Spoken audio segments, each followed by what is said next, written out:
Breaking right now, Prince Harry and Meghan Markle furious as Prince William chooses to go to Paris for the opening of the Notre Dame Cathedral. Hello and welcome back. Today, we're diving into a story of fractured friendships and political maneuvering, a real head spinner, let me tell you. It involves Hollywood heavyweight Tyler Perry, the Duchess of Sussex herself, Meghan Markle, and, wait for it, former US President Donald Trump. You heard that right? It seems Mr. Perry has publicly distanced himself from Meghan Markle. He was a guest on a show just yesterday, and when Meghan's name came up, well, let's just say, he didn't mince his words. The air was thick with tension, and it was clear that things had soured between them. What could have caused this rift?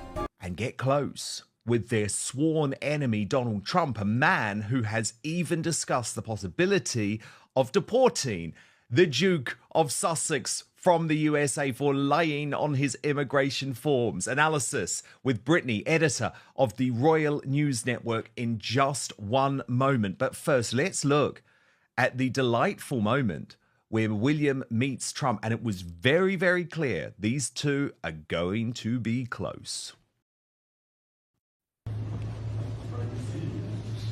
What a nice girl. He's a good man, this one.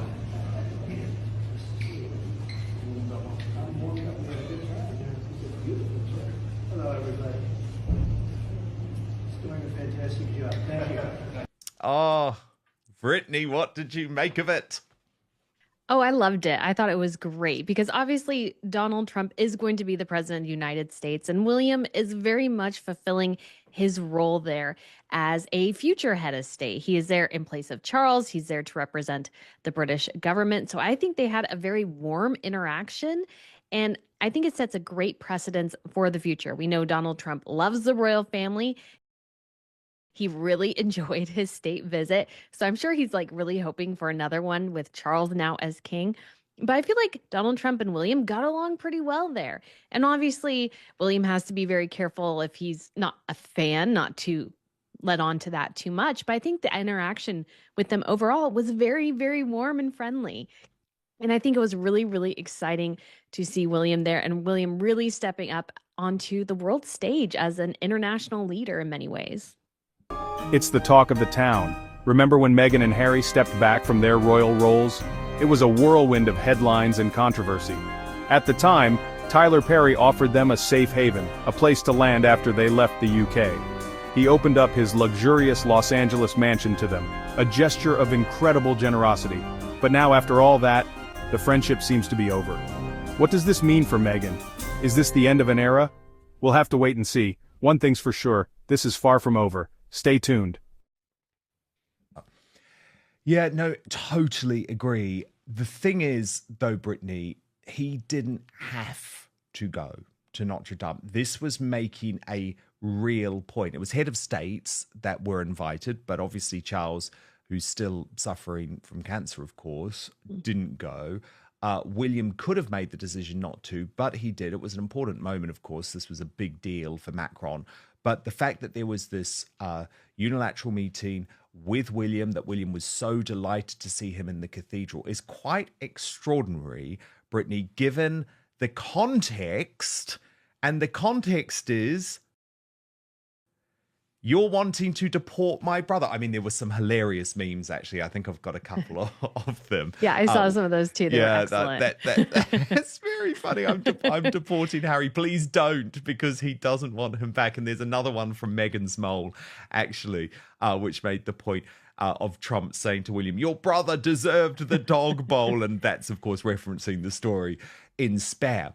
But this is significant because it's almost inevitable that Harry would have come up in that unilateral meeting. And that is what other royal insiders like Ingrid Seward, the editor of Majesty magazine, have been reporting today. Brittany, do you think that's the case?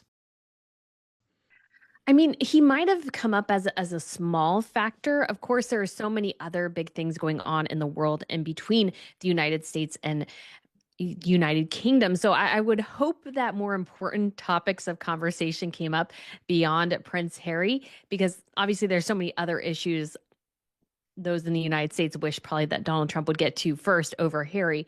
But I imagine he definitely did come up because I think definitely when it comes to Prince Harry and Meghan Markle, their sort of cosplay royal routine, they were allowed to sort of do that under the last administration and nobody really raised any eyebrows. I think that'll really grate on Donald Trump and that administration. And so I don't think they can play the same cosplay royal routine without any repercussions in the new administration because Donald Trump and his team is going to go, hey, wait a second. We are the head of state. We are the government here, not you two. We don't even know what you two are doing. So you need to stop that now. If not, we'll obviously go to the next steps because Harry and Meghan, again, the danger and the weird thing they do is trying to be royals here, but they're not royals in the United States. They are simply cosplay royals. They are simply sort of a weird group of celebrity, and they need to sort of stick in that lane rather than just trying to recreate what they had in the UK here. Because, I mean, they've told us time and time again, they hated the UK. They hated royal life. Why are they trying to redo it here? So I think it'll be interesting to see how the Donald Trump administration deals with Harry and Meghan. Let's rewind for a moment back to 2020. The world watched as Harry and Meghan announced their departure from the royal family. They were leaving behind their titles, their duties, their lives as they knew them. It was a bold move, a leap into the unknown. Upon arriving in California, they were embraced by Hollywood's elite. Celebrities rallied around them, offering support and friendship. Among them was Tyler Perry, a man known for his kindness and generosity. He offered them not just a home but a sense of security during a tumultuous time. The Sussexes' stay at Tyler Perry's mansion was shrouded in secrecy. They were rarely seen, their movements carefully guarded. It was a time of reflection and regrouping, a chance to chart their own course. Perry's support, his willingness to open his home to them was invaluable. But now, the dynamics have shifted. The reasons behind Perry's public distancing remain unclear. Some speculate it's linked to Harry and Meghan's recent ventures, their forays into the world of media and activism. Whatever the cause, one thing is certain. This turn of events has left everyone wondering what happened behind closed doors. I mean, again, I hope that it's not high on the list of priorities, but it'll be interesting to see how it all plays out as well. Harry will view it as a major betrayal, though, Brittany, because you know how Harry thinks. He is constantly looking for reasons to be angry with his brother, and my belief is that this pushed all of those buttons. Well, I mean, you got to think too when it comes to the picture of the four generations. So Queen Elizabeth, King Charles, Prince William, Prince George, and apparently Prince William got really Prince Harry got really frustrated over that. And then you had the Christmas picture where it was, I think, just Charles and Camilla, and then a picture of the Waleses family. And Harry was incensed by that. So it was obvious, though, that what the Queen was trying to do at the time was reflect the continuity of the monarchy. And yet Harry took that as an offense when he really didn't need to take that as offense. So, of course, he might be miffed by that, but this is William's job. William's job as a future head of state is to really have this great relationship with world leaders. And we don't know what Queen Elizabeth really thought about a lot of the world leaders she interacted with, because her job was to, no matter who it was, host them with dignity, host them with respect. That way, the royals, what they do is they sort of grease the wheels between the ruling government, whoever actually has the policy power, and the foreign government. So they're there to be that soft arm of diplomacy. And so William, of course, it is his job to go meet with Donald Trump. Prince Harry should not be mad at that, but he will be. Of course, He reality doesn't Totally. hit Because very well. you've absolutely made the correct point. I broke the story of Megxit nearly 5 years ago, actually, 5 years ago next month.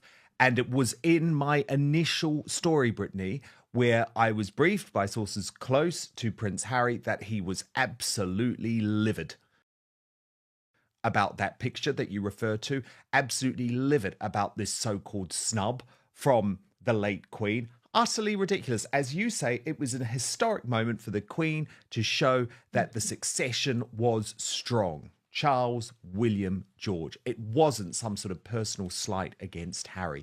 As you can imagine, two different views from both ends of the political spectrum about the Trump and William growing special relationship. Narinder Kaur wrote, "This is the moment you know William is not at all ready to become a king. His father, despite all his flaws, at least acts like he's the king and people flock to him, same as the late Queen. William acting like some competition winner is really cringy. So her views seem to be, Brittany, that William was too kind to Donald Trump.